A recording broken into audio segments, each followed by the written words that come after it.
restarted again, and one day I'm going to get it right. One day I'm going to get this internet right, and be able to do this the way that I would like to see it done. But good evening, everyone. Welcome to Phenomenal Leadership. This is your friend, Bishop-elect Edlin Scott, and this is the Tuesday edition of Phenomenal Leadership. We're seeing on Tuesdays and Thursdays, twice a week. You can be a part of the Phenomenal Leadership family. So, there goes the provocative topic. Who has your back? Who has your back? Everybody wants to know who's watching my back. Am I safe? Let's go ahead. Let's get ready to go into it. Because I just want to be here for about a half an hour or so, 25 minutes to half an hour. And so let's dive deeply into it. This is good. Call your church leaders. Call your missionary leaders. Call your evangelist leaders. Call your deacons. Call church workers. Call the ushers. Call some of the people at your ministerial department. Call your pastor. Who has your back? Who has your back? That's something that you'd want to know. Okay. The other day, my wife said something to me that was kind of a little, I guess, loving or caring or a little different. My wife said to me, she said, don't go out there and work too hard. Because if anything happens to you, it's all on me. She said, don't go out there and work too hard, because if anything happens to you, it falls on me. And I understood what she was saying. And, in my own way, I was thinking, I said, look, I'm not going to work hard. I know when to stop. And believe me, I got to the point that I should have stopped. I didn't stop because I said, man, there's only one more little thing to do. And I think I can just go ahead and do this, and I'm going to be all right.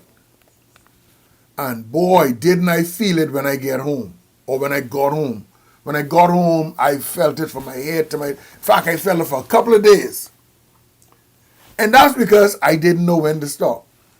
And so the fact that she has my back was very important. So as you're coming in on this conversation, I want you to reach out to your friend and say to your friend, do you have my back?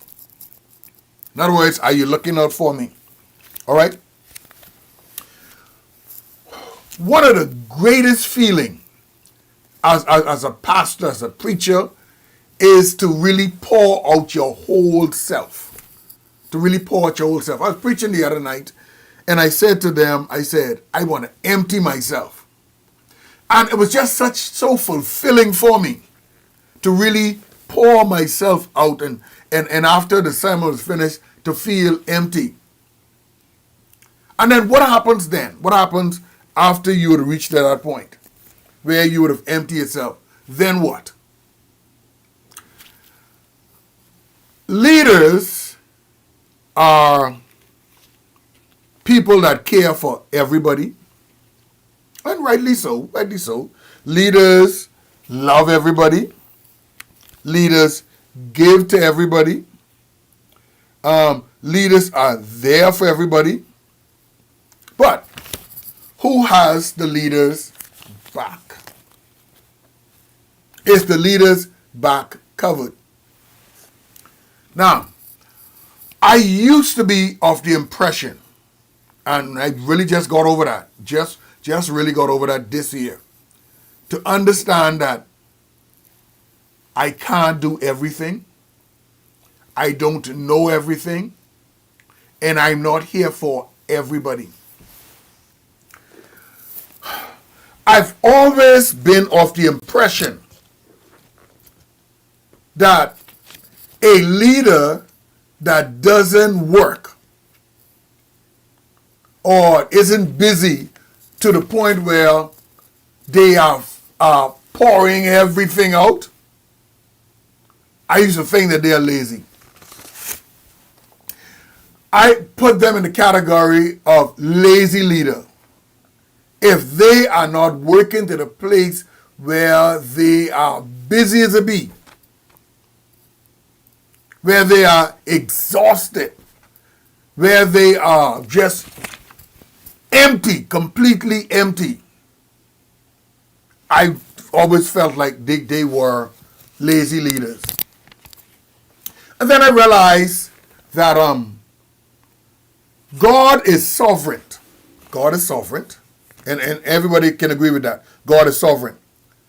But even though God is sovereign, why does he take 6 days for creation?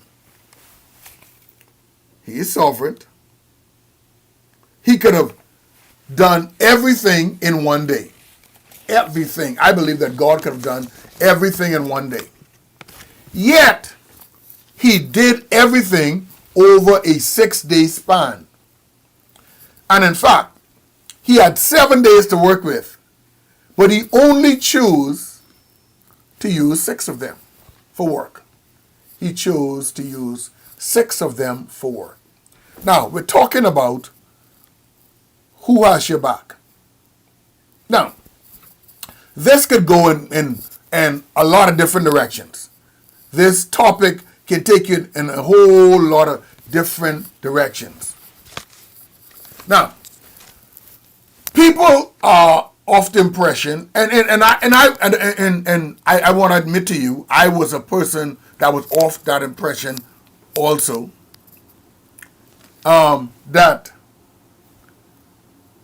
you are selfish if you look out for you. You are selfish if you look out for you. Now, I believe that people are first.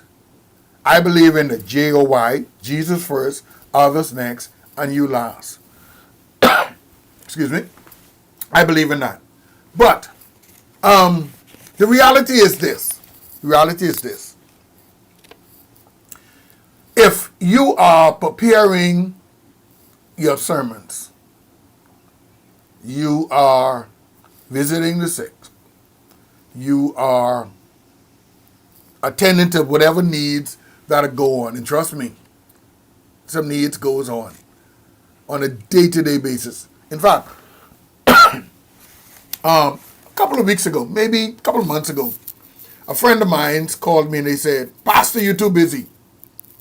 I took an offense to that. I took an offense to it when they said to me, "I'm too busy."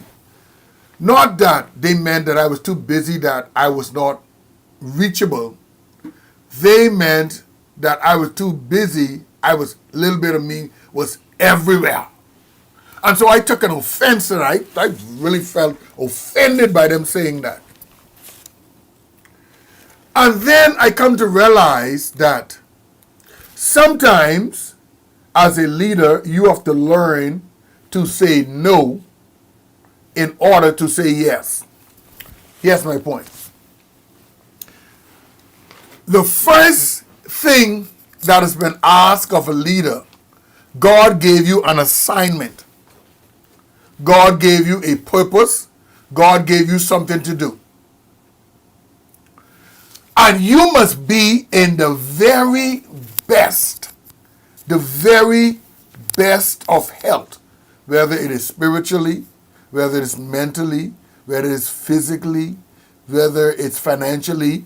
You must be in the very best of health in order to deal with whatever assignment God has given you. I don't care how much you do. I was at my mom. I was at my mom today. And, well, I was there last week. And so she told me, she said, I got one thing I need you to do. So Mommy said to me, "Scott, come, I need you to do one thing for me." So I got there and I did the one thing. Then when I was packing up my tools, she said, come look at this. And then when I looked at that, she said, and look at that. And trust me, by the time as I was ready to leave, I had to promise Mommy I was coming back this week to do some stuff. And the devil is alive. We're going to talk this tonight. By the time as I was done today, she had something else. I did about 4 different things today. So my point is, there's always going to be things to do and things that are not finished. But what is important as a leader is that you have to be in the very best of health. Could you imagine how unfair it is, all those of you that are watching me tonight, for you to see a sign come up on the screen, oh, Pastor Scott is tired, I'm empty, I can't do it tonight, or whatever the case or cases might be, right? Because the reality is, what you get from this program, you look forward to seeing it on Tuesdays and Thursdays because you look forward to get what you come to get. Show up to church on Sunday, and pastor says, boy, I'm too tired, man. I'm really tired. I can't minister today, or I can't do whatever, and because of my condition. So I'm talking about you got to say no in order to say yes. So ultimately, you must always be focused on your yes. And anything that will hinder or weaken your yes, you got to put it out of your life. There are some people in our lives that hinders our ability to be true to our call. And so you got to be very careful about it. So tonight we're talking, and I want to say good evening to you all as you all join the broadcast tonight. I want to say good evening to everyone. Good evening to everyone. We're talking about who has your back. Who has your back? As a leader, there are some things that are they are critically important. They are critically important as a leader. A leader must invest in themselves. You must invest in yourself. Okay. You have somebody you can call when you need prayer. You have somebody you can call when you need encouragement. You have somebody you can call when you need love, attention, or want to borrow something or whatever. Everyone needs that. Everybody needs that. I was sharing with with a friend of mine. I think it was yesterday, or maybe going through the weekend, about something that happened. And to my surprise, the same thing that's happened to me happened to them. So they was able to talk to me through it and let me know, hey, yeah, but that happened to me too. That shocked me, and I structure my life differently so that don't happen again. So a leader must have some place to go. A leader must have somewhere to go to get. You need mentoring. Leader need mentoring. You need encouragement. Leader needs encouragement. So leader must have somewhere to go. And that's why the average leader or the average pastor, a word that I never used to understand. And I used to hear Bishop say it, but I never really understood it until I grew into the leader that I am becoming. And he would say, I have very few friends. I'm thinking, everybody love you. Everybody love you. So how is it that you don't have no friends? But that's really the reality. That's really the reality. Our backs are exposed. As a leader, our backs are exposed. And so we need someone to have our back. We need someone to tell us, hey, look, you're working too hard. You're doing too much. You need to slow down. Jesus, listen now. Jesus, he came on the earth. Jesus, if you read the Bible, you see where Jesus did and he left. He didn't keep on doing. Because if you keep doing, then you're going to sooner or later be empty. When everybody is excited that you're empty, everybody's excited that you empty them yourself and they are filled, but then what about you? So, you have to be very careful. The problem is this. When we discover our purpose, that passion energizes us, and that passion will just keep going and going. And that's why the Bible says that the spirit of the prophet is subject to the prophet. Because you'll just keep going and going and going, keep pouring and pouring and pouring. You ever heard someone say, Pastor, that's enough prayer. Pastor, you didn't pray enough for me. Pastor, you didn't preach enough for me. You know they say, preach, Pastor, preach. So, I've always thought that it is a beautiful thing to die in the pulpit. It's not a beautiful thing to die in the pulpit. Because that may not be where God have you to go. Okay, watch it. If Jesus, the Bible says they were on the boat and Jesus was asleep. Who are we not to sleep? If the Bible says Jesus was resting, who are we not to rest? If sovereign God put a day in the calendar called rest day, who are we to say, I don't need rest? We didn't create these bodies. So, you see where I'm going with who got your back? Who got your back? Let me tell you this. I heard one preacher preach this one time. He says, church people will tell you, they will work you all day long, and then when they are done, they'll kick you out and say, don't be late tomorrow because I need you tomorrow. But if Jesus put in the calendar a rest period, then he put it there because it needs to be used. All right? So, I used to think it was cool to be busy. I thought it was just cool. I thought it was cool to be busy.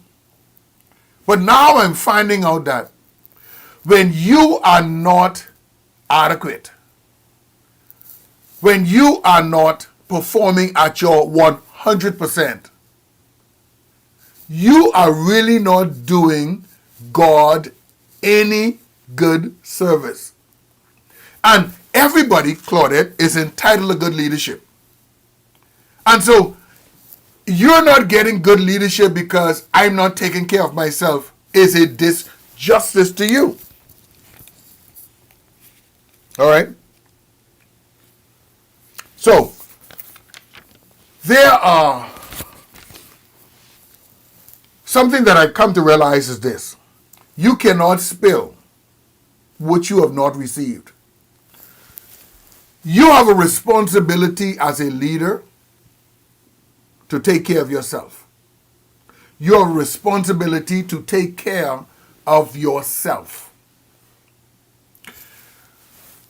If you do not have a day off, schedule a day off. Put a day off in there. Because the Lord says, 6 days shall have labor. The 7th is the day of rest. The 7th is the day of rest. So, schedule.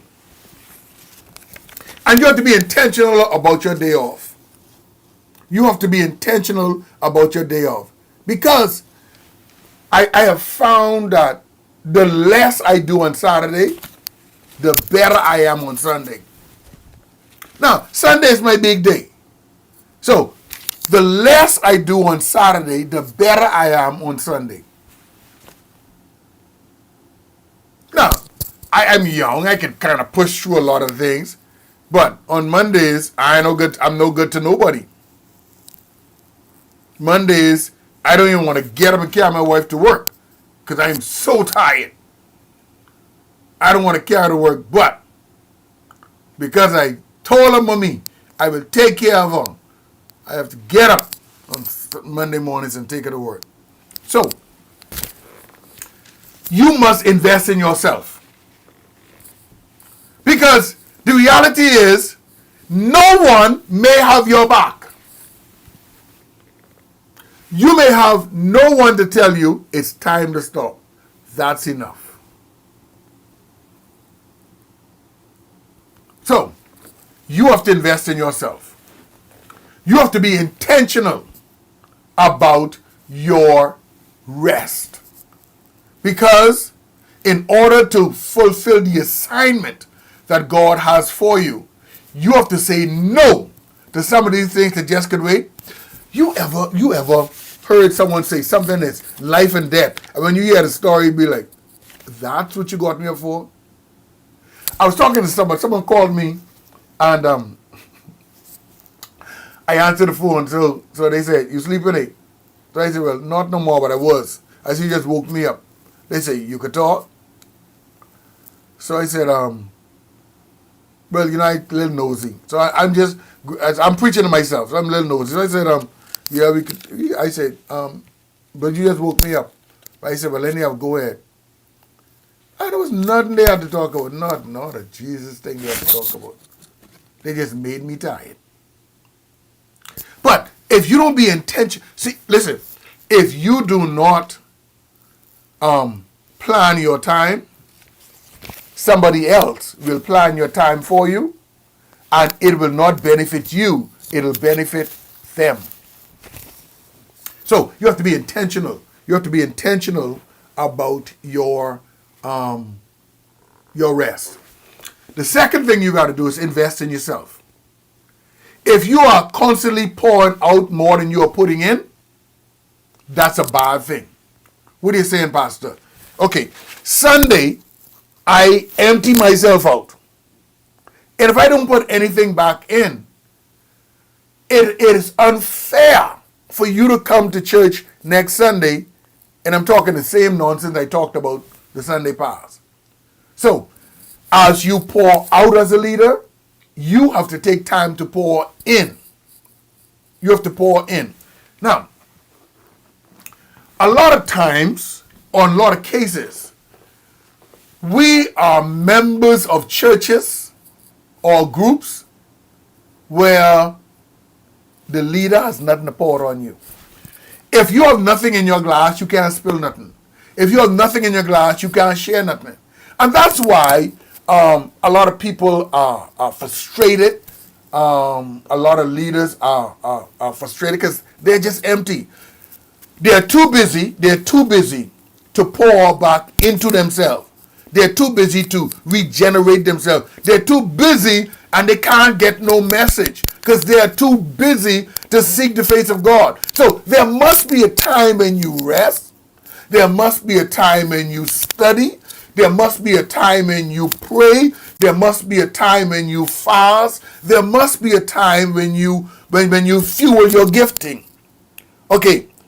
I consider myself as a mentor or a leadership trainer. So I must find material to talk about to enhance my gift. I am a preacher. I must read the Bible so that I can have words to share with people. I must spend time in prayer so I can hear from God. I must fast so that my spirit can become sensitive to the voice of God and I'll allow my flesh, because I got plenty of flesh, to die that Christ may come alive. So it is unfair. It is unfair to lead people empty. So if you pour on Sunday, you can only pour out so much without refilling. But your key must be, you must always pour in more. Then you pour out because you don't know where all the... Okay, I have an engagement. I have 2 engagements. I have an engagement this month. I have an engagement next month to preach. On top of all the other things that I've got to do around our church. And so I have to constantly be pouring into myself. I have to constantly rest. Because, hey, you got to refill. You have to refill. Because people are looking to you for something that's in you. If you have not deposited anything in, nothing is going to come out. If you have not deposited anything in the bank, you don't need to carry your card. You don't need your bank card. You can leave it at home because there's nothing there. And so, as a leader, you have to look out for yourself. It is not selfish. It is not selfish to take care of yourself. It is not selfish. Absolutely not. It is not lazy if you decide you're not going to overwork yourself. Because guess what? At the end of the day, you cannot fulfill your ultimate goal and purpose if you are too tired.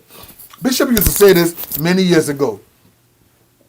He says, God do not use the dwarf of a man, like when you live all your life for the devil, and they tell you're bedridden, you can't talk, and you say, okay, I want to give God this. For what? What is he going to do with it? And God cannot use a tired body. As a young Christian, when I began seeking the face of God, you wanted so much of God. And so he said to us, he said, listen, you fast before the revival. You do not fast during the revival. And he gave us examples on why. Why not? Because, yes, this. If you are too weak to preach, you can say 2 words and fade out. And I've saw it happen in real life. As a young Christian, all of us in youth department, and we had our opportunity to preach in 5 minutes, and one of the sisters, she got up and she said 2 words and she dropped. So we said, wow, she fell out in the spirit. And the next day when we were talking to what happened, she said, I was so hungry I just fainted. So there's no benefit. She didn't get to share her message because she was just too tired. So Bishop always used to say, you prepare before the revival. You do your fasting before the revival, but you do not allow anything. You go into a revival at your strength, at your absolute strength, not at your weakest point. So, who got your back? Who got your back? You have to look out for your back. You have to look out for your back. Number 1, you have to be intentional about your rest time. When your rest day is not the day when you do things around the house. Rest is rest. When you are servicing your gift or whatever, because we're in different areas. Some people are in teaching. Some people are in prayer. Some people are in different areas. You have to do things to service your gift. There must be a time of dedication. There must be a time of prayer. There must be a time of fasting. There must be a time of being in the Word. There must be a silent time. Because you have to be refilled. Listen, thank you so much for joining me tonight with this little provocative topic. Go back and listen to it. Go to Facebook and listen to it. Go to YouTube and listen to it. Who has your back? Who has your back? It is not selfish. You are not lazy because you don't want to work until you are exhausted, until you're just no good to anything. Sometimes, if I know that I have to preach more than 1 time in a day, I don't try to do the same thing I do in the morning, I do it at night. No, I determine what I'm going to do. So I do different things. And it has to do with he that will the soul is wise. So I do different things, but I realize that each one determines or is entitled to a certain level. If I go off if I'm traveling and I'm ministering by a certain time, I'm in the house because people can't hear. Oh, I had to hit Walmart. People can't hear. Oh, I had to hit Ross. They can't hear that. They want to hear a word from the Lord, and so there are certain things that I do. Well, thank you so much for being a part of the broadcast tonight. Who has your back? Who has your back? You may not have no one looking out for your back, so you got to look out for your back. You got to watch your own back. You got to be careful. Because guess what? If people find that you are a pastor that doesn't have a word, they're going to stop listening to you. They're going to stop following you. Because you don't have nothing to pour out. Take time and refill yourself. Refill yourself with word, refill yourself with information, and refill yourself with rest and energy. Have an absolutely good night tonight. This has been your friend, Bishop-elect Edlin Scott. This has been Phenomenal Leadership. Look forward to seeing you again on Thursday night for another session of Phenomenal Leadership. God bless you and have a wonderful night in the Lord.